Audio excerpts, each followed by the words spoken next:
Let's pray together. Father, we thank you. We bless you again this afternoon. That God, you're giving us an opportunity again to hear from you. I want to thank you for your children, sons and daughters who are here. Lord, I pray that you will speak your word through me this particular afternoon. And Lord, at the end of everything, all praise and honor will come back unto you. I bless you, worship you. In Jesus' name I pray. And the people say, Amen. Many years ago, that was in the year 1991. Let me begin by saying I was born in a Christian home. My mom, my dad, there are people who go to church up to date. So I was born in an environment of Christianity. And I grew in church. I was dedicated in church. I did things in church. I was even very active in church, Sunday school, all those kind of things. I was a very active young man as I was growing. But in the process, I realized I had not met with Jesus Christ. I was just doing things because I found people doing things. I had not really connected well to know what is salvation. What is this Jesus all about? And I remember the year 1991, I was still in Form 3 in my high school where I was. And we had our weekend challenge. I really cherish weekend challenges. And a preacher came that week. We were in church in school. And he preached a message I've never forgotten. I always keep trying to bring the face of that man. I see the face, but I don't know where he is. That man preached a very powerful gospel from the book of Isaiah, chapter 1 and verses 18. And he said, if you're willing and obedient, you're going to eat the fruit of the land. And that one came very strong to me when the altar call was called of people who are willing and are obedient and are ready to eat the fruit of the world. I found myself among the first people who came to the altar. And I gave my life to Jesus Christ from that day. I began following Jesus step by step, just wanting to know more about him and what he can do in somebody's life. And as I bring the word of God today, I want to encourage somebody in Jesus' name. Because I'll be talking about you establishing your heart in grace.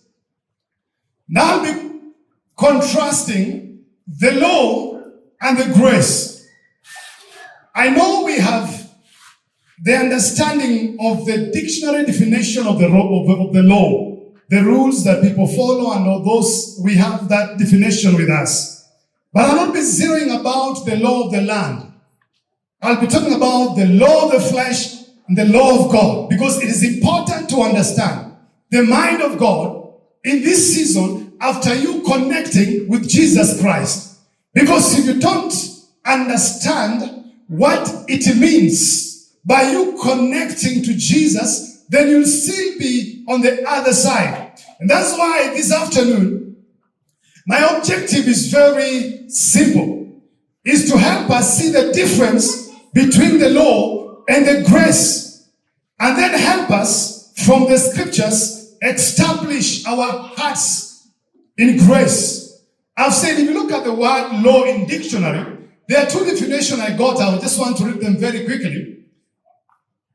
The law that we know, that we talk about, is the system of rules which a particular country or community recognizes as regulating the action of its members. That is the law of the land, which is also very, very important for people to obey the law of the land. Another meaning is a rule defining correct procedure or behavior. That is also law in a wider explanation. And as we talk about the law and the grace, I want you to see the law of the flesh and the law of grace, so that we can understand what exactly is God speaking to us this afternoon. Both the law and the grace demands a response from us.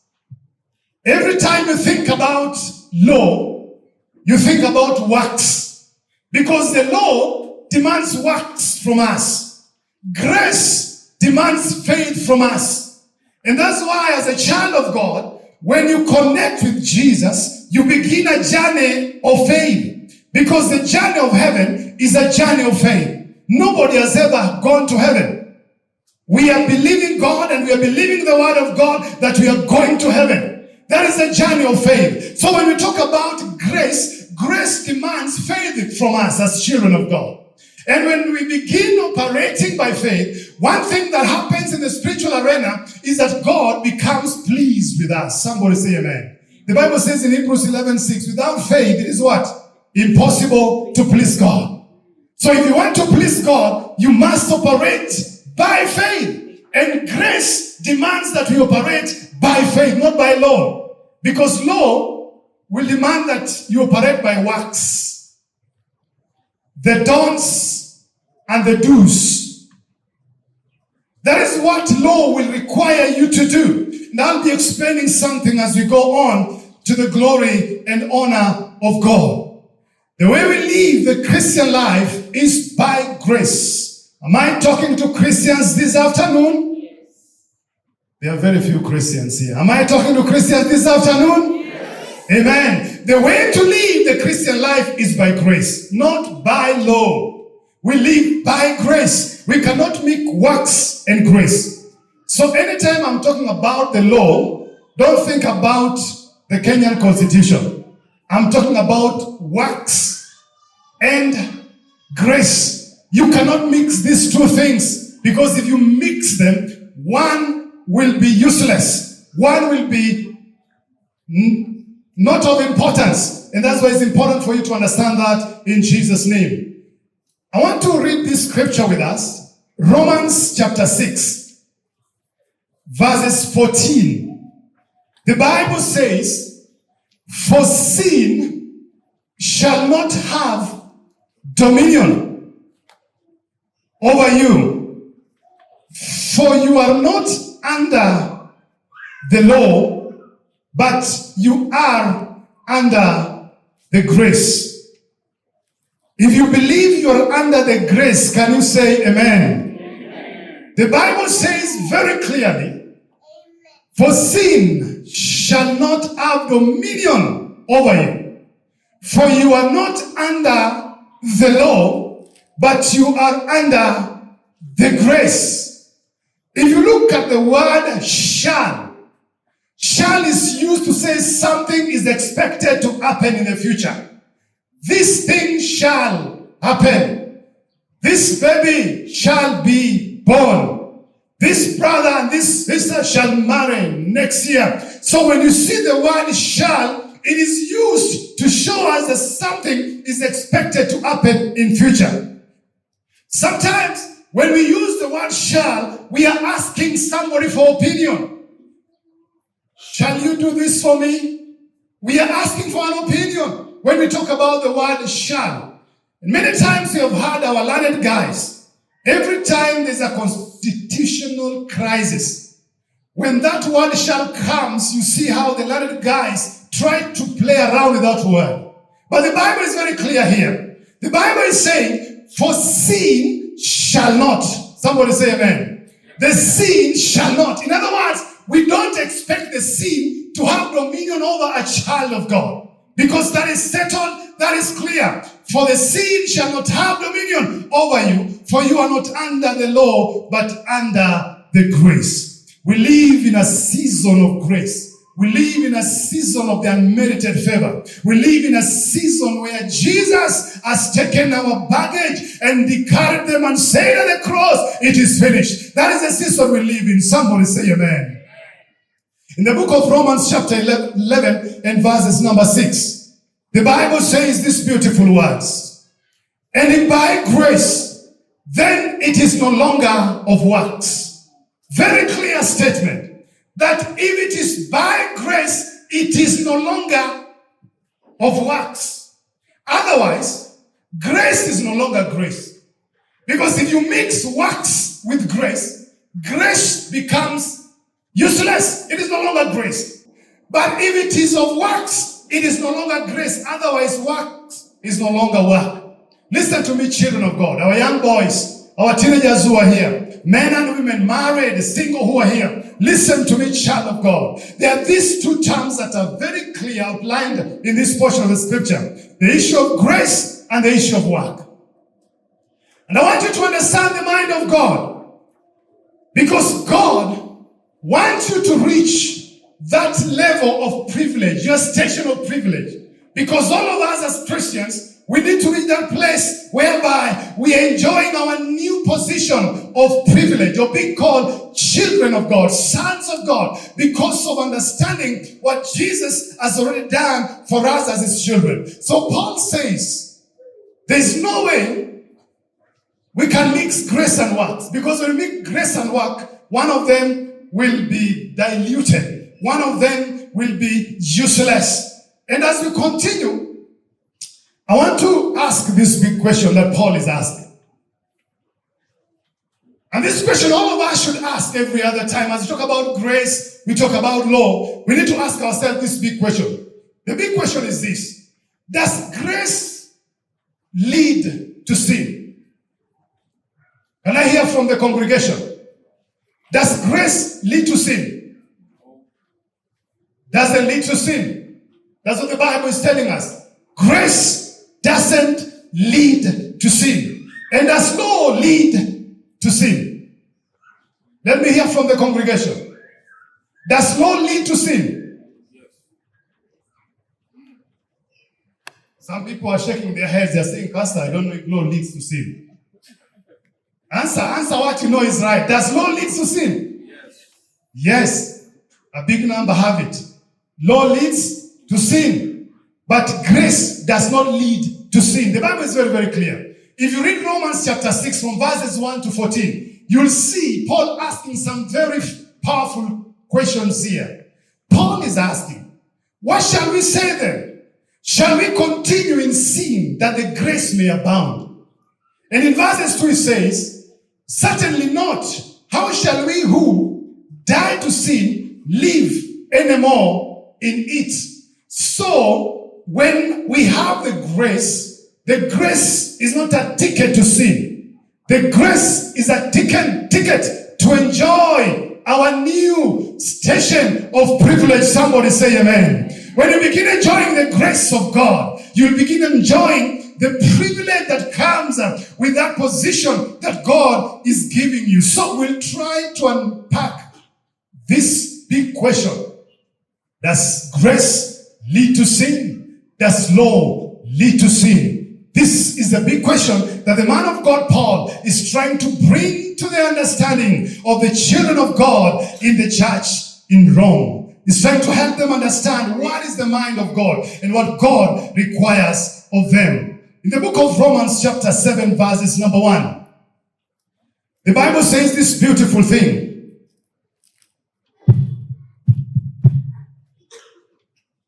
Romans chapter 7 and verses number 1. A person is under the law until he or she dies. Listen to me, beloved of God. You are under the law until you die. I was giving an illustration and saying, when wives and husbands make vows in the church, when they make vows before a county leader somewhere, they are bound to live together until one of them dies. That's the time you are free to remarry and get somebody else. What we are saying this morning is that the only way to be freed from the law is to die to the law. And as I talk about the law, I'm talking about the law of the flesh. If you are going to be freed from the law of the flesh, you have to die to the law of the flesh. Somebody say amen. There's no other way out. There's no shortcut to that. If you are going to be that woman, if you are going to be that man who will live and enjoy the grace that has been revealed to all of us, you need to die to the law. Because there's no way you can meet works and grace. There's no way. Somebody say amen. Amen. If you're together with me, just wave your hand like this. I want to be sure that we are together. I know it is hot this time. And I want to be together with you. Because there's no way you can mix works and grace. Because if you mix works and grace, you are neutralizing one of those that you are trying to do at a particular time.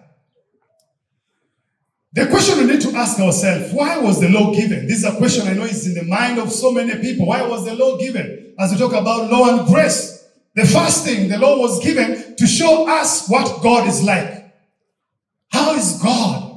We know God as we read the law of God, as we read what God expects us to know about Him. We know God as we look at the scriptures. We see how God is. We see how God is holy. God is righteous. God is loving. All those things, we see them in the law of God. That is the written word of God. But also we have another reason why the law was given. This is to help us, to show us what we are like. And this is the law of the flesh. It told us that I'm a Luo, born in Luo land, raised in Luo land, but I'm not a pure Luo. After finishing my sharing, somebody asked me to explain what I mean by I'm not a pure Luo. And I told him, guy, that is the truth. You know, when I met Jesus, Jesus changed me. So I'm a Luo. Yes, I have a name of a Luo. I can speak Luo. And I respect Luos. But I'm not a pure Luo. Because the blood of Jesus has sanctified me. There are things that Luos do that I cannot do today because I'm a child of God. There are things Luos believe very dearly in their hearts that I cannot do, not because of anything, but because I am operating under the grace, not the law of the flesh, because I know what grace can do to somebody. Somebody say amen. Amen. And I want to encourage somebody in this congregation today. If you are going to enjoy your Christianity, if you are going to enjoy what God has done for you, please live by the grace. Somebody say amen. Amen. Romans chapter 7, verses 1, I've already read that. And I've said two reasons why the law was given. To help us know God and also to know ourselves. Allow me to read Romans chapter 7, verses 5 and 8. The Bible says, for when we were in the flesh, listen to that statement, the sinful passions which were aroused by the law were at work in our members to bear fruit to death. But sin, taking opportunity by the commandments, produced in me all manner of evil desires. For apart from the law, sin was dead. Apart from the law, sin was what? Dead. By the way, if sin is dead, you need to fear sin if sin is dead. You need to fear sin. Just we're looking at the scripture. Because if sin is dead, that means we are now in another privileged position. As children of God, we are now walking because we know it is not about us, it is about Him, King of Kings, who died on the cross on our behalf. And when you realize that, anytime the enemy wants to take you back, you remind him of the grace of God. Somebody say amen. You remind him of that. Because the devil keeps coming with laws. Don't do's. I've come to a place and I've realized this. No matter how much we put efforts on talking to people about the outside, and we don't talk about the inside, we will not do very much. Because if the inside is not worked on well, the outside will be a struggle. We will say this today, but when you're somewhere, you'll be doing your own things. But if the inside is transformed, I tell you, the outside becomes very simple. Somebody say amen. Amen. Before a woman delivers, after the first day, when the baby now is building slowly in the womb, many times people don't see that baby. But when the baby continues to grow in the womb, you'll begin seeing some changes, which you know this lady is pregnant. Because something is happening from the inside, not from the outside. You cannot know that somebody is pregnant because she or he is far from outside. You just know by seeing how this lady is growing, the clothes she's wearing, and the things that are happening around her. And I want to say this, child of God, when something begins happening in the inside, Christianity becomes something enjoyable. Somebody say amen. It becomes enjoyable. We'll not be struggling, telling you, don't do this, don't do that. Do this, do that. We'll not be struggling because it's something that comes from the inside. You are operating under grace. Giving is not a problem. It is from the inside. Prayer is not a problem. It is from the inside. But the moment you begin dealing with the outside, we tell you must come for Wednesday prayer service. You must pray in your homes. Law does not lead to holiness. Let's agree on that point. Law does not lead to holiness. Instead, it puts ideas in our minds that were not there. Let me use an example of the law of the nation, which is good. It's a good law. Like, nobody knew that probably curfew is bad until you were told at 11 you should not be found out. So in your mind, you know 11 ikifika, nikitereza, there's something happening. So what the law does, the law puts ideas in our minds that were not there before. The law puts us back under the power of flesh. That is the law of the flesh. Every time you operate under the law, this is how our people do these things.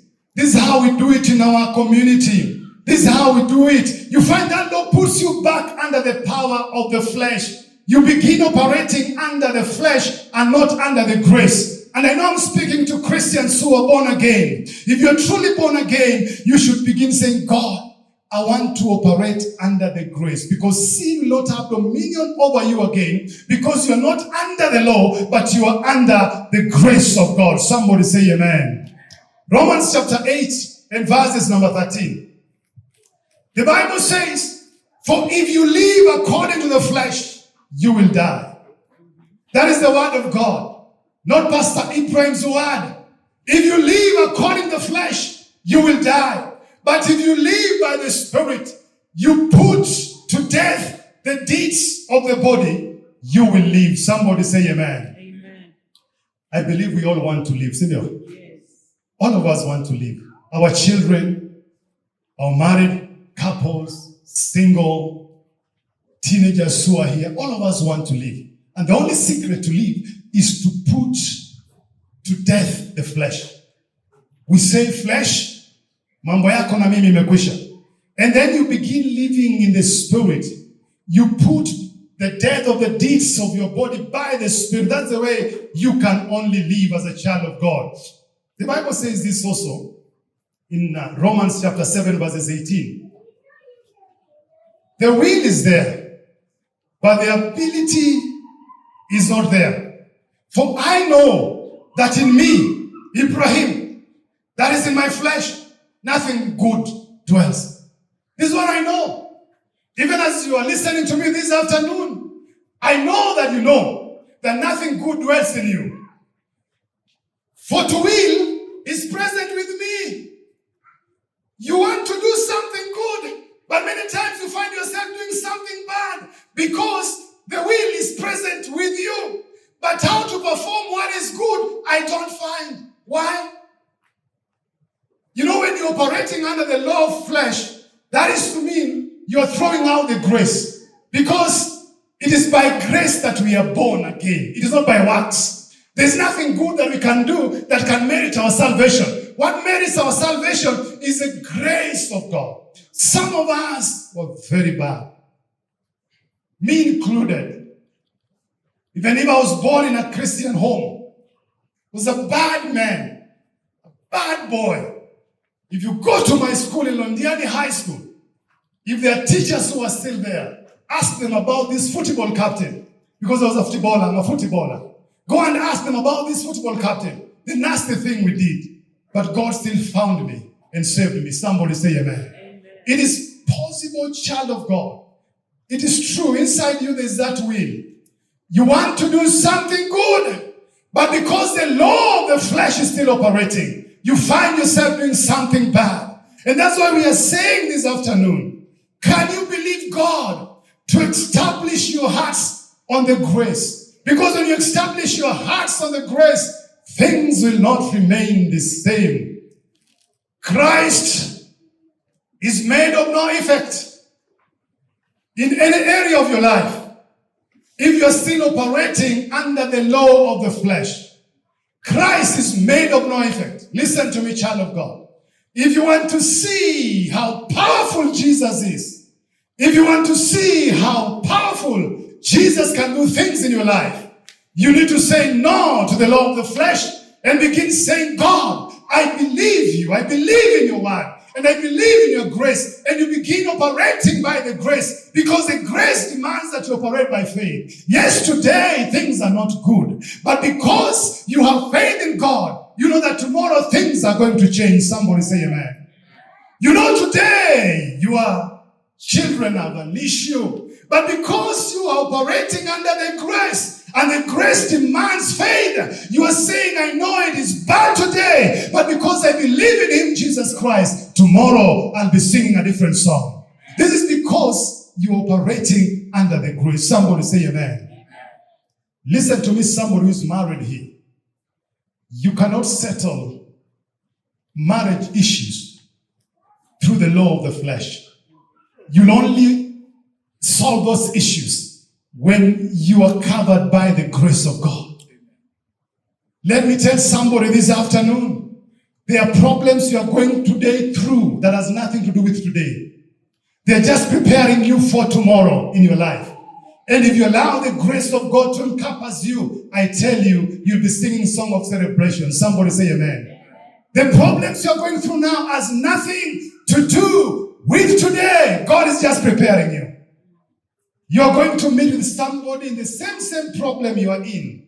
And because you are somebody under the grace and you have faith in this same God, when somebody comes to you with the same problem, you'll be an encourager to that person. Because already you have learned your lesson from what you have gone through under the leadership of Jesus. Somebody say amen. Your ministry, your finances, your work, minus Jesus, it becomes of no effect. And I want to challenge us in Jesus' name that it is important for you and me to establish our hearts on the grace.